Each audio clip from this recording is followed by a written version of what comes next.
Ma'am. Kasi yung ano yan? Ay ko ng ICB. Oh, di ba? Itong malupit. Hanip sa spark plug, mga paps. Hanip sa spark plug nito ah. Ordinary na nga lang. Diyos ko po. Mario Sep. Ano ba yung best na mao? Chocolate oh. Guwahid langis yan mga paps.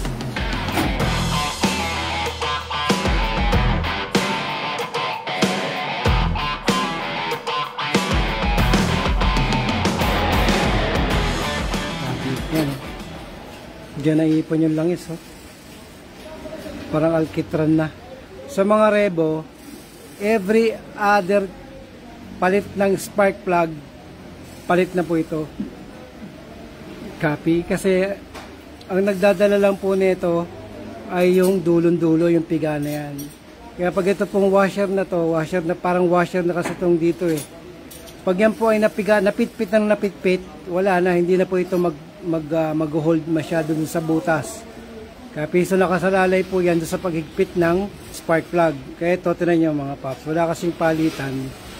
O, yun lang is, lumulusot na dyan. Okay. O. Dito na lumulusot. Okay. So, ito na yung kanyang IACB. Ganon din to sa BB. Parehas lang sa BB yan. Dapat yan, ganyan. Tuwing kailan master need palitan ng spark plug, dapat po yan at least kapag mga ordinary, ito 20,000 palit ka na. Kapag mga original naman na mga spark plug, 40,000, doble ang buhay. Pag original, mga paps, yung talagang original. Yan. Pag hindi naman, mga 30,000 lang, palta mo na. Copy. Mga injector niya, puro singaw. Sa o-ring. Parang parehas lang ito ng ano ko ah. Huwag nyo gawing lifetime. Yan ito mga paps. Huwag nyo naman gawing lifetime. Pero at least original. Diba? Kaya po yung marami masyado ang throttle body, ganyan. Ay wah. Napaka basic lang naman ang ginagawa natin. Ito engine restoration po to. Refresh talaga to. Okay, copy. Madugo nga lang to pa. Kita mo na yung spark plug cap, diba sabi sa'yo? Oo. Yung sinasabi ko sa'yo, pagdating yung mga rebo, dapat talaga matik yung palit yan. Dinisin natin yung ano, distributor na konti. Hindi pa ba pudpud? Saan distributor cap? Palit niya yan, sir. Ano po, talagang ano, no? Vintage. Wala na pudpud na, ubos na. Ito naman, pinapalitan naman to, mga 100,000 km run, 150, mga 10 taon. Palit. Tagal naman ang buhay. Ito na, bubulaga sa atin dito pa. Ito na. Yun ang sinasabi ko. Tsokolate.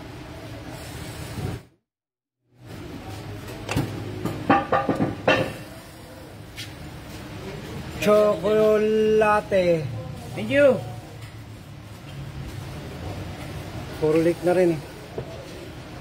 Yan, makita nyo to mga paps ha. Although may edad na, panahon pa to ni Mang Kanor eh. So pagbigyan natin yung mga panahon ni Mang Kanor, ayan, yung mga ina-advise ng Mang Kanor. Diba? Dapat, hanggat merong langis na nasusukat sa dipstick, huwag mong papalitan at di naman nagbabawas ng langis. Yan na. Kaya dun sa spark plug cap, tangin na parang tsokolate. Yan yung mga paps ha.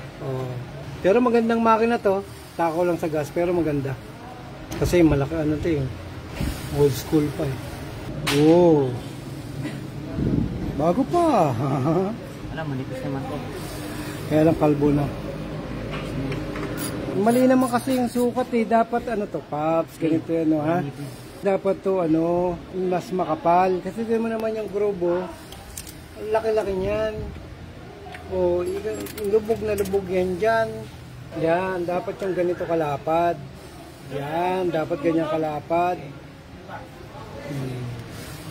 Kaya mag-iingit-ingit yan, mabasa lang ng tubig yan, mag-iingit-ingit. Hindi beta gray ginamit yan. Yung mga silicone sa bahay, sa bintana. Pambintana. Hindi pa uso kasi yung beta gray nung araw. Yung mga panahon ni Mang Kanor, hindi pa yan. Ngayon pa yung mga pioneer gasket maker. Di ba? Ito na, tignan natin to mga paps. Yan, Toyota 7K old school. Go ahead. Ayan na. Ayan na. Ito na. Mga hose. Parang ano na, tupperware. Ayan o. Balang. Go ahead. Sarap. Wow. Grabe yung chocolate. Yan ang mga warrior ko. Puta, pag sinabi ko, baba natin yan. Diba? Mag-restore tayo ng engine eh. Pero request ko lang, Pops. Baba mo na oil pan. Ha? Para malinis natin ang strainer. Happy? Yeah. Kasi pag nag-cut-cut tayo dito, dun niya sa baba magbabagsakan sa strainer. Sa loob ng strainer yung babagsak. Request lang ha, kung ayaw mo naman eh, wala naman yung sa job order yan eh. Hindi naman babayaran ng may-ari yan eh. Oo, hindi naman babayaran ng may-ari yan eh. Call na natin yan eh. Kaya lang re-restore na rin natin eh. Diba mga paps? Grabe. Kasi inabot to niyan eh. Ito yung mga hope, walang dyan tornilyo yan. Wow! Sabay-sabay mo na lang. Go ahead. Grabe. Review. Pucha, ito naman yung pretzels. Ito mo pretzels, Old school. Go ahead. Yan ang maganda kapag pinababayaan nyo yung mga sasakyan nyo, mga paps. Talagang, thank you very much. Thank you, Lord. Blessing sa amin yan. Diyan kami kikita. Go ahead. Di ba? Pabayaan nyo lang ang mga sasakyan nyo, mga paps. Sabi ko nga sa inyo. Ayaw nyo ng mga paganyan-ganyan lang. Ba? Tinanggal mo? Yo. Meron ng marking yan. Sigurado ka ha? Go ahead. Anong gagawin natin para mabilis? Copy?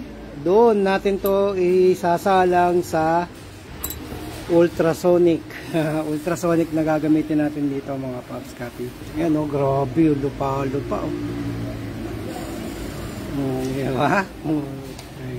Grabe talaga ang maintenance nyo. Kapal niya lupa-lupa. Wala na strainer mo niya pag ganyang pag ganyang lupa-lupa. Yung ganyan po, lupa-lupa na. Imagine mo, langis yung dapat lang na nandyan. Babara na po sa mga oil galleries niyan. At saka doon sa fuel filter. Oil filter, sorry. Paus, pati pala fuel filter niyan, papalitan mo na. Palit yan, master. Palit yan. Go ahead. Dito na pala, master. Walang inyo. Tingnan nyo naman yung mga ano nyo. Na talaga naman. Go ahead. Kuha ka na nga lagayan, Paps. Diyos ko po, Mariosep. Ano nang nangyari sa Pilipinas? Ilawan natin para maganda, para maliwanag. Yan, Grabe naman yan.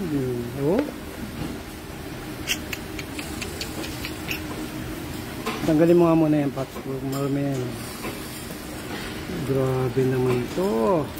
Ito yung mga forever. Grabe niyan. Pinong-pino yan, sir. Tagos yan sa fuel filter. Wala, madumi talaga mga gasoline station dito, mga paps. Saan ba galing yan, Lalo na to. Diyos ko po, Mariosep, yung ano na yan, linisan mo na mabuti. Happy? Nababa na rin yung oil pan. Yung strainer, tignan natin. Yun ang sinasabi ko dyan, Pops. Oil pan. Puta, nandun sa loob. Mga naglaglagan. Yan, baba na yan, sir. Tinan mo yung langis, oh. Parang putik, oh. Go ahead. Yan, dyan nag-stay lahat, oh. Go ahead. Diba?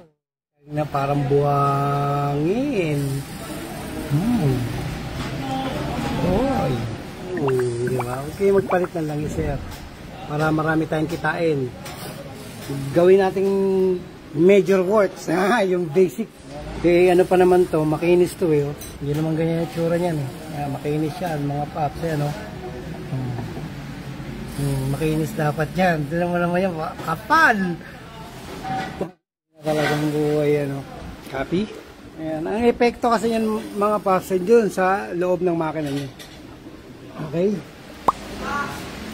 Meron ba, sir, kilometer run para sabihin na ibaba ang oil pan? Wala, sir. Ito po, nandito po kami yung musga. Copy? Diyan. Kapag ganyan na po yan, oil sludge niya, baba ng oil pan. Sigurado yan. Pero, yan, kapag ganyan naman po resulta ng makina nyo, malinis pa, ayun, no? Bakal na bakal pa yung loob-loob, walang oil sludge, hindi pa po yan bababa ang oil pan. So, doon lang po ang husgahan yan. Kapag po nagkapal-kapal na, nagpuputik-putik na, sigurado na yan, oil pan baba. Good evening, master. Pwede po ba mag-replace ng ibang oil brand pag Ford ang unit natin? Yes, sir. Pwede naman. Wala namang problema yan, sir. Ang gagawin mo lang, pag nagpalit ka ng langis, mas maaga kang mag-change oil. Ayan. Kunyari, matagal mo nang ginagamit yung langis na yon. Mga 4,000, 5,000, change oil ka na. Tapos, tira ulit. Change oil ulit. 5,000 ulit, change oil ka na naman. Yung pangatlo, doon ka na magmatagal. Kailangan yan ma-flush. Mga paps, kung bago lang kayo sa channel namin, mag-subscribe na kayo sa Master Garage.